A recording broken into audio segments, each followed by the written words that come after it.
Hello everyone, so now I'll be explaining how to calculate your final mark through the use of a weighted average. So there's three components for each assessment. The first one is your mark in the assessment and the full mark of the assessment, and finally the weight of the assessment. So let's say for example I got 55 out of 60 in an assessment. So 55 will be the mark and 60 will be the full mark. And then let's say that this assessment is a test with like 5% of my final average, so the 5% will be the weight of the assessment.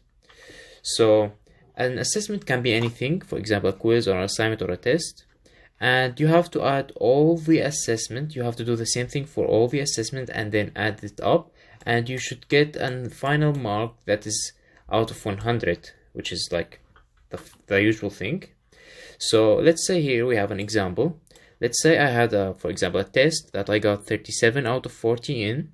So I take that and I multiply it by the weight of this test, which is, let's say it's 40% of my final mark, and then add up the other assessment. So let's say this one is here, it's a quiz, and then I got 17 out of 20 in this quiz and multiply it by the weight, which is 15.